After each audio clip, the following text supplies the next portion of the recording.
So, is this the place you were talking about? The base of Irminsul?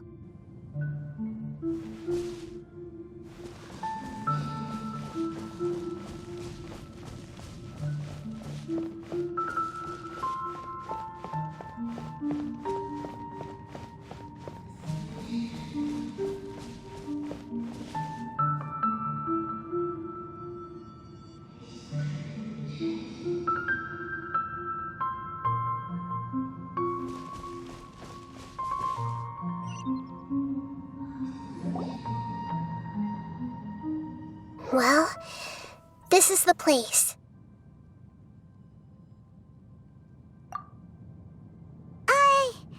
We're here to find Greater Lord Rukkhadevata, right? But the one standing over there is... Is that... me? She looks exactly like me. Are you Greater Lord Rukkhadevata? Yes, that's me. Are you surprised by my appearance? Irminsul and the surrounding lands have been reproduced here as they were years ago. But this is just a realm of consciousness. We are manifestations of the same nature, hence why we would appear exactly the same. We're of the same nature? Why? Because you are me, and I am you. You are me in the new samsara.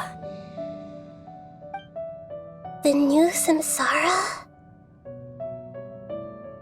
As Greater Lord Rukkhadevata, I'm the avatar of Irminsul, and you are the purest branch snapped from Irminsul. Imagine it this way.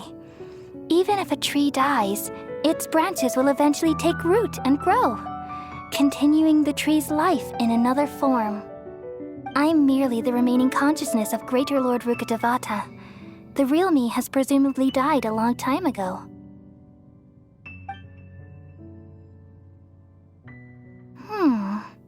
Judging from your appearance, I've probably been dead for 500 years. But you're finally here, my new self in the samsara. If this is true, then am I going to be a great archon like you someday? Though we share the same nature, our fates are bound to be different. All things have their own fate. When a branch grows into a mature tree, it won't be the same as the original tree. That's why fate is the ultimate knowledge, isn't it? That's a great insight. Yes, very good. It's also precisely why you won't become like me. Really? But perhaps you may become an even greater archon than I. I already see a determination in you that I didn't possess in my time, and the future that it leads you to will be yours alone, along with the blessings from your past experiences. Don't worry. The growth of wisdom is like that of a plant. You only need to wait quietly for the flower to bloom. Come to think of it, the sages never had the faintest inkling of the meaning of wisdom. Thank you. Nothing makes me happier than discovering that the archon I always admired was in fact myself in another fate. It's so nice to speak with you, Greater Lord Rukkhadevata. I've always wanted to meet you. The feeling is mutual. From the moment I snapped the branch off Irminsul and created you, I've also looked forward to talking with you. Could you tell me why you wanted to create me? And what exactly happened when you died? Ah, I see. You're here seeking answers, right? Everything that day, even the sky itself, changed into a color like this. At that time, the seven were all summoned to the nation of Conria, except for me. I had a more important task to attend to. I had to protect Irminsul. the disaster occurred together with the pollution of forbidden knowledge. At that very moment, with my consciousness connected to Irminsul, I sensed something was wrong. The pain started to torment my mind. By the time I reached Irminsul, it was already displaying signs of corruption. Had I not repelled the pollution of forbidden knowledge with King Deshret thousands of years ago, I might have felt even more hopeless and lost. So what exactly is forbidden knowledge? It's a kind of knowledge that doesn't belong to this world, and a form of truth that can't be understood. It came from the very bottom of the abyss. Even I could never understand it. The world is constantly rejecting it, leading to all kinds of bad phenomena. If we allow forbidden knowledge to pollute Irminsul, I'm afraid the entirety of Teyvat could fall apart. So, there's knowledge that even the God of Wisdom can't understand? At that time, I knew I couldn't repel the forbidden knowledge with my strength alone. Which is why I created a device that compiled human wisdom and named it the Akasha. It's truly the world's most amazing invention. Thank you. For a long time, I thought dreams were the fruit of human wisdom. Though it was selfish to do so, I borrowed people's dreams using the Akasha. Then I compiled their wisdom and all of my own power. Well, did it work? Thanks to the wisdom of the people of Sumeru, almost all the forbidden knowledge was cleared from Irminsul. But things didn't go as smoothly as I thought. I had a terrible headache, which gave me an uneasy feeling. And then I remembered that my consciousness was also connected with Irminsul. It brought me knowledge and wisdom, but vile corruption as well. From the very beginning, my existence had been polluted by the forbidden knowledge. Oh no. How could that happen? I've experienced that pain in your consciousness. It must have been a horrible experience. Yes, but my feelings weren't important. The important thing was that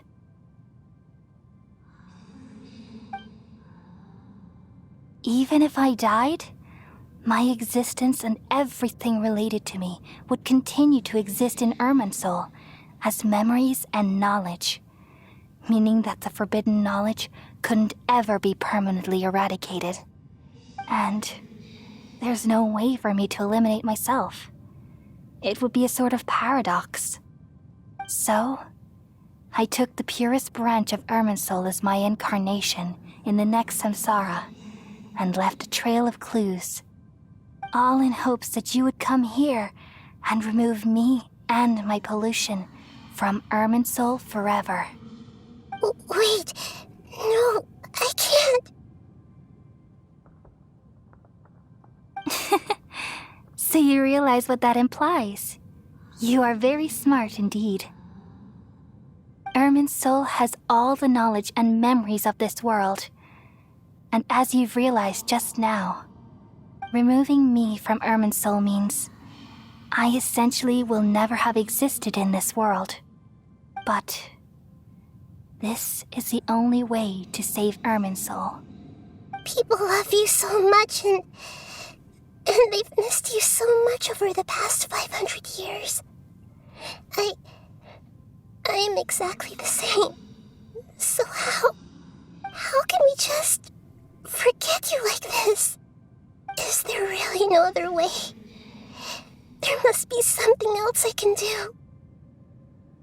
You're the god of wisdom, Buer. You should know that there is no other way. But this is so cruel. I don't want to forget you. No need to feel so sad, Buer. As someone who delights in wisdom, you should feel joy at finally finding the answer. These are the words in their entirety. The answer you've been seeking all along. Let the world completely forget me.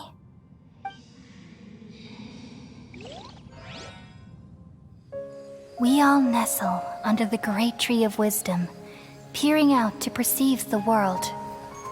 From the earth and from the rain, we perceive its wonders, until we become a white bird to perch atop a branch, and finally snap off the most important leaf. Once upon a time, I alone dreamed in this world. In my dreams, everybody would also dream after they fell asleep. Wild and wonderful thoughts would emerge from their minds. Some tumbled to the ground, and others floated to the sky, connecting all things in the world into one dazzling net. Among a plethora of worlds were numerous smaller worlds, all of fate, finding within the tapestry their brilliant glow. I gradually understood that these indescribable and constantly changing things are the most profound things in the world. Only they can completely repel the madness. Only dreams can awaken consciousness from the deepest darkness.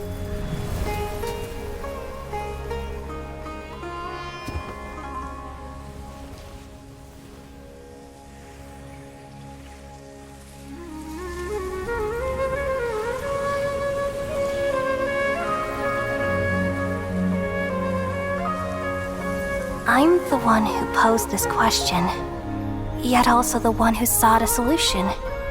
Saving the world with the dreams of the people used to be my answer. And now, you've also found your own answer, and I shall return all the dreams to the people.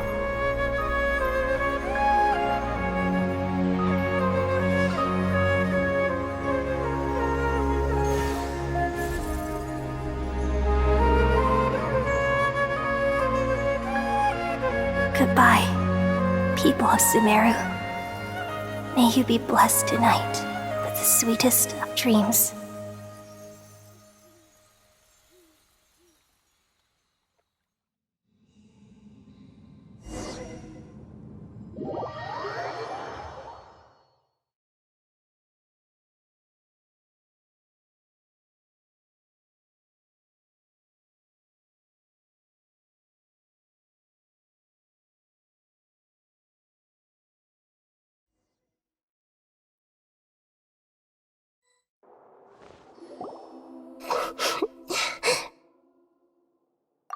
I'm alright.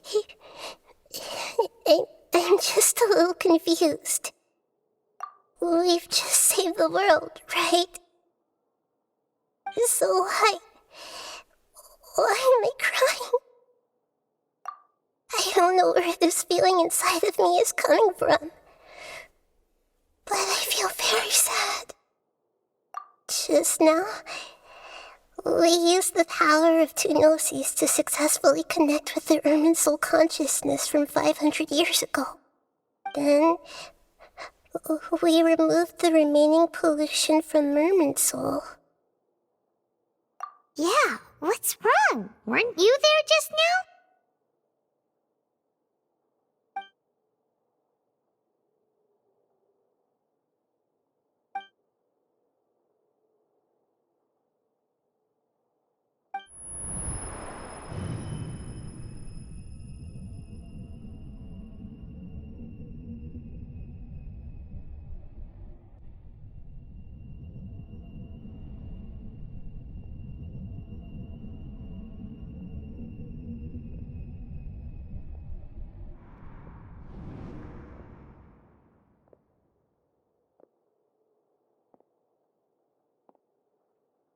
Huh? That sound. Traveler! Paimon! I've been waiting here far too long.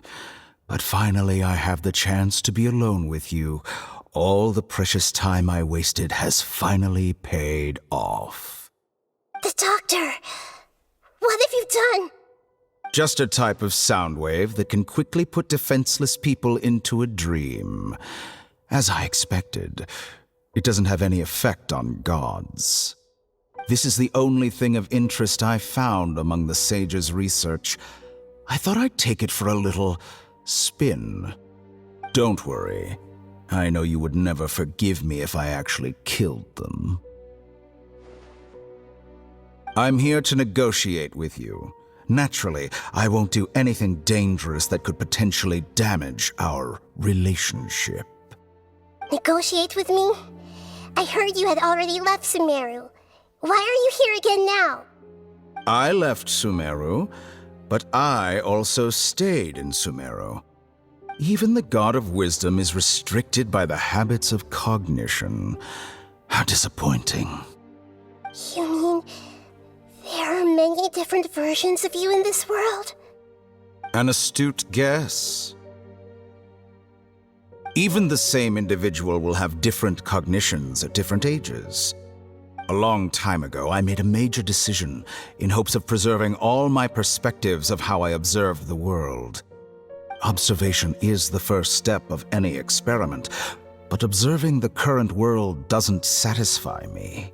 It lacks an important dimension, that of time. So I saved segments of all my ages and made them into independent individuals. That's all there is to it. Indulge me. How does the God of Wisdom find my method of seeking knowledge? It's an insult to the very concept of life. Life inherently has many rules and restrictions, each with its own significance and reason to exist. They can't be broken on a whim. Good. Amazing, even. Indeed, it's difficult for humans to make peace with themselves, not to mention oneself from a different period. Since you are in the academia, why wait until now to show up? You could very well have stopped us and helped that fake god. Simple. Let me ask you this. Would any staff member ever help the subject in the middle of an experiment? It was my experiment, so why should I interfere with the results? The academia saw the plan to create a god as their ultimate goal, yet you only saw it as an ordinary experiment. You really are crazy. If the experiment succeeded, you would have had a new god on your hands. How would you have faced your own god then? Would you still take the same stance? Would you still hold the same view of yourself? I'm first and foremost a scholar. These results should be left to the judgment of the hypothetical me confronted with that outcome. But you're right. And that's exactly why I'm disappointed with the conclusion of this experiment. As an individual, you don't have any sense of belonging. You seem to have even fewer convictions than a typical scholar. Oh no, I certainly have my own convictions. They just don't fit your standards, that's all. All right, that's enough conversation for today. The experiment is over, and it's time to tidy up the equipment and reclaim any useful materials. For example, the Gnosis. Lesser Lord Kusanali, you're an intelligent Archon. I'm sure you understand the disparity in our combat abilities at this time. Besides, you have no way to use that Electro-Gnosis in battle. Didn't you say you were here to negotiate with me? Somehow, it's starting to seem like you intend to take it by force now. I'm merely stating a fact. After all, I'm also a scholar. Naturally, I hope to show proper respect and dignity to the God of Wisdom. Your hypocrisy is built on absolute confidence. I understand your scheme, but... what if I were to destroy the Gnosis now and awaken the heavenly principles? Awaken the heavenly principles? Do you think that's really possible? The heavenly principles have been silent for many years, but the Gnosis are symbols of their control over Teyvat and all the laws. Will the destruction of a Gnosis attract the attention of the heavenly principles? And if so, how do the Fatui plan to deal with the consequences? Do you dare to gamble such a possibility with me? Gamble? How surprising. I thought you would show evidence or use rigorous reasoning to prove your point. The word gamble is the last thing I expected to hear from the god of wisdom. But this is a clever move. You must have seen through me when I first captured your consciousness. As a scholar, I respect all possibilities. This has always been my principle and is an essential trait as an experimenter. Indeed, I can't ignore this possibility. So tell me then, what are your conditions? This foreign Gnosis will only lead to disaster if it stays in Sumeru. But this Electro-Gnosis is the prize I obtained after defeating one of your fellow Harbingers. Now, as the one who initiated this cascade of events, shouldn't you pay the corresponding price? Price? Interesting. What price would you have me pay? How about erasing all your other segments? So this is how you wish to restrict me, the most threatening opponent of the Nation of Wisdom. What you request of me is like plucking out the eyes I have placed in the dimension of time. Segments are extraordinarily difficult to make. They require extremely rare resources and enormous amounts of time and effort, requiring me to destroy them all here and now. Bravo. A suitably wise decision on your part. Yes, how very interesting. Can I assume that you have long been wary of me? Among all the versions of me, this segment you see now is the most selfish. If it weren't me, your idea wouldn't have worked. What did you see when you were imprisoned? You were observing me, and that's how you know I've long grown tired of their doubts and endless arguments. Like you said, it's difficult to make peace with yourself. Being as smart as you are, have you managed to do that? I see. If you think all those versions of me are worth a gnosis, then deal. You sure didn't hesitate much. Is the relationship between all the versions of you really that bad? I don't think there's any need to dwell on that. The surplus versions of me can be exchanged for a gnosis. Do you think anyone can offer themselves at a higher price? Besides, with my abilities, it's only a matter of time until I find better perspectives. Perhaps it's best to say, you're just temporarily ahead. But what I'd like to know is, how can you be sure that I've really erased them? I can see your remaining honesty.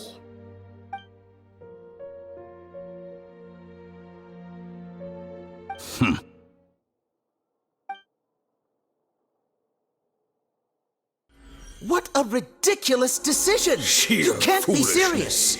How could I have been so short-sighted? You think this is the end? I'll have my revenge! You'll make this moment count. You will regret this! Well, have you confirmed that it's complete? Here, take it. The future of Sumeru City will be in my hands alone. I will shut down the Akasha and let curiosity and the thirst for knowledge drive the realm of academics once again. There won't be any further gaps for you to exploit. It truly pains me that my academic achievements have never been appreciated in my homeland. Of course, I have no interest in being rejected by this city for a third time. Another chess piece. And where is your dendronosis? Don't be greedy, Harbinger of Snezhnaya. No, this is a different transaction. If you intend to turn off the Akasha anyway, then there's no further use for the Gnosis of Sumeru, is there? Besides, isn't it the Archon's duty to deliver what's desired of the Seeker? Oh, judging from your expression, you don't seem to find the idea very agreeable. Then let's think of it this way. Since you're the god of wisdom, how about I exchange some knowledge with you? People exchanging knowledge with the God of Wisdom is the stuff of legends. Yet here you wish to exchange knowledge for the God of Wisdom's property. Arrogant as that is, it has piqued my interest. Let me ask you, have you in all your mighty knowledge ever heard the rumor that the skies of Tevat are fake? Huh? That's the secret hidden by Irminsul concerning the truth of this world.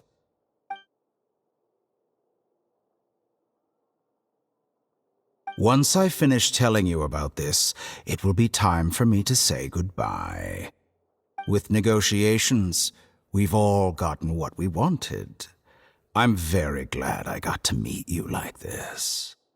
Your arrogance may know no bounds, and convictions may mean nothing to you. But I'll still listen to what you have to say.